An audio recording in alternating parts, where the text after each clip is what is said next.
नमस्कार, मैं हूं लोकेश सिंह ठाकुर। आप देख रहे हैं अक्षत न्यूज लाइव टीवी। जनसंघ के जमाने से विचारधारा को जन जन तक पहुंचाने वाली भाजपा की वरिष्ठ नेत्री विमला देवी भार्गव के देवलोक गमन पर गुरुवार को भाजपा जिला अध्यक्ष धर्मेंद्र सिंह सिकरवार सहित वरिष्ठ भाजपा जनों एवं कार्यकर्ताओं ने उनके निवास पहुंचकर पार्टी का झंडा उड़ाकर उन्हें श्रद्धांजलि अर्पित की।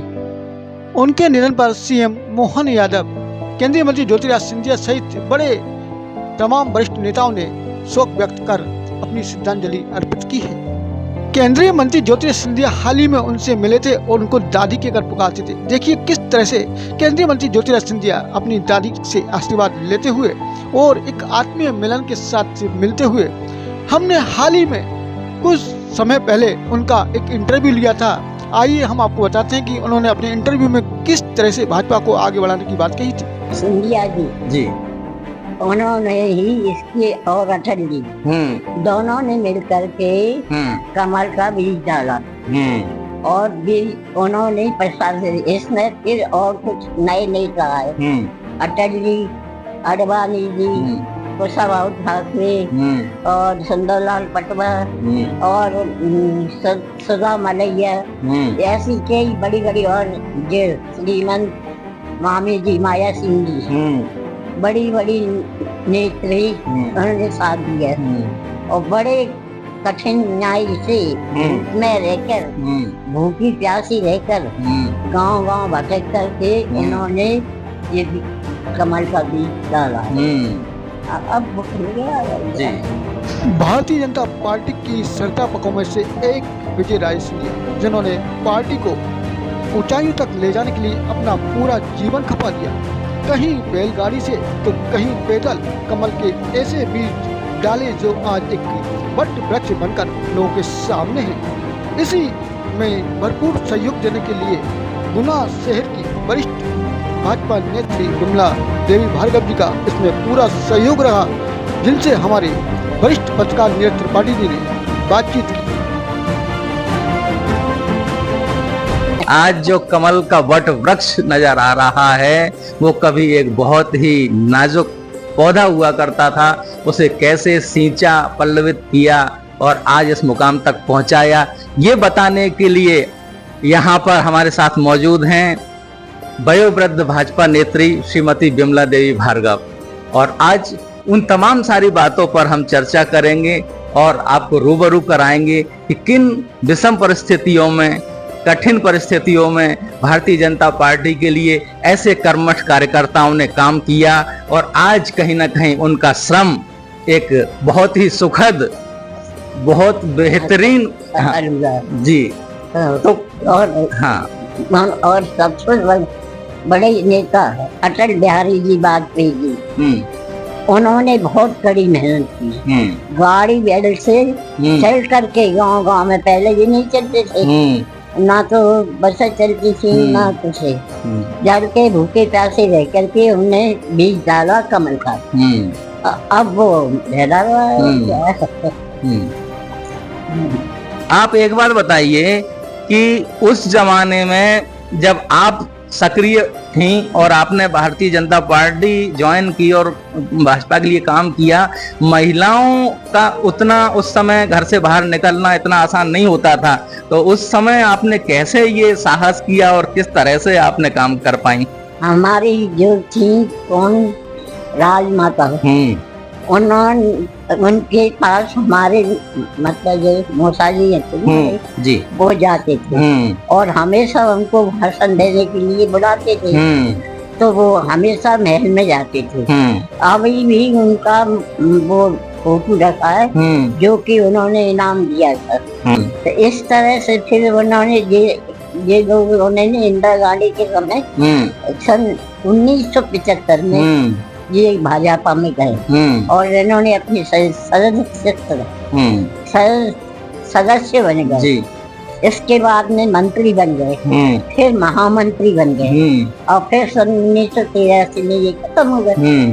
इसके बाद में फिर राजमाता आई, उन्होंने हमें समझाया और उन्होंने कहा कि तुम चलो हमारे साथ रहो, हम तुम्हें अपने बना के रखेंगे। फिर हम उनके साथ रहने लगे। इस तरह से ये जो है कमल की नींव डली।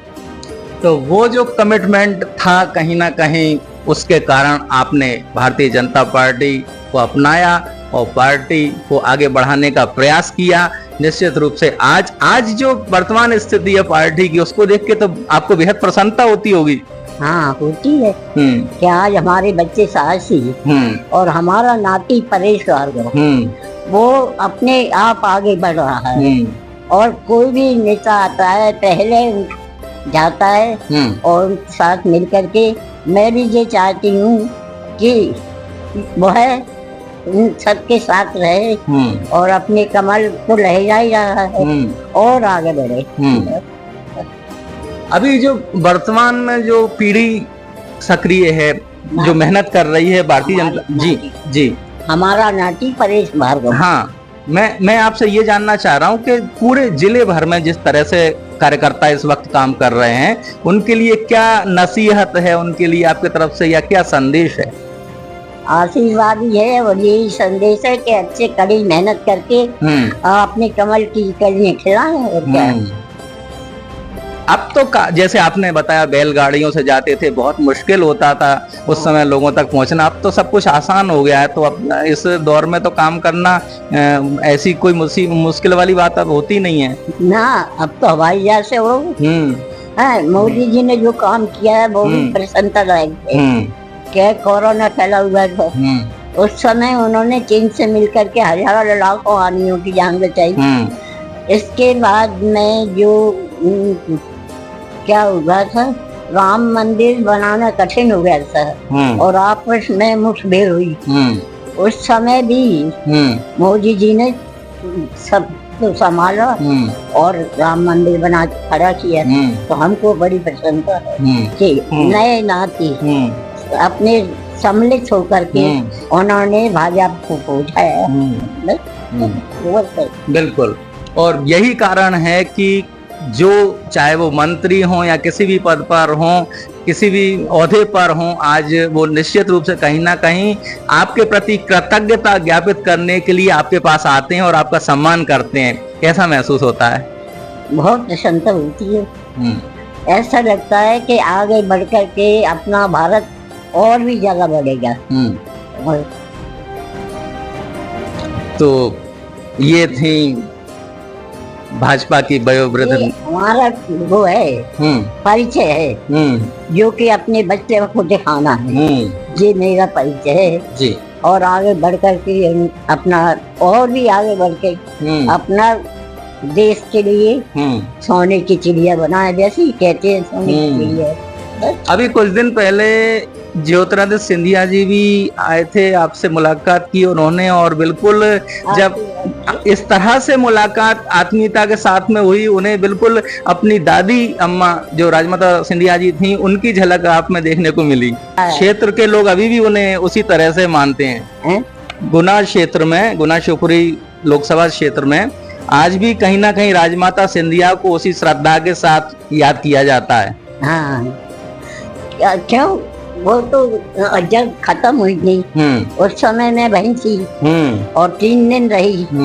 तो मुझे लगा ऐसा नहीं कि ये राजा है और आज वहाँ राजा के बच्चे हैं। मैं वहाँ 3 दिन रही और पत्थर लोना में उन्होंने खाने दिए और बड़े शान से उनकी अच्छी रहे, बड़े अच्छे। पर मतलब वहाँ कहीं ऐसी कोई बात आपको महसूस नहीं हुई कि ये कोई राजशाही यहाँ पे देखने को नहीं मिली? नहीं, जैसा लोग आरोप लगाते हैं ऐसा नहीं लगा। जैसे ये माया सिंह जी के पति थे, अभी भी हैं, तो इतना अच्छा सम्मान किया उन्होंने जैसे मैं उनकी घर की हूँ। और सरला रांगरे वो भी बड़े हैं। और हमारी जो नंद थी ना रेखा भार्गव, आजकल अमेरिका में विशेषज्ञ, वो हमारे साथ गई हुई और उनका हमने समझाने को जाते हैं ना, समझाया। और जिस समय राजमाता हुई तो हम तो बहुत बेहाल हो गए सही में, अटक पड़े उनको और वहीं रहे 3 दिन। और जब भी जाते थे, जब भी सम्मान मिलता था, तो वो तो एक घरों पर है। माता का जो महल है वो घर नहीं, हमारा घरों है। अभी भी वही मानते हैं। बिल्कुल, वो महल नहीं है, वो अपना घर है, घरोपा है। आज भी वहां पर उसी तरह से एक पारिवारिक सदस्य के तौर पे सम्मान मिलता है, मान मिलता है, स्नेह मिलता है। और यही खासियत है सिंधिया परिवार की। इसीलिए शायद कभी भी उनके भाषणों में भी आपने सुना होगा, और वो अपने परिवारजन कह के यहाँ के लोगों को संबोधित करते हैं।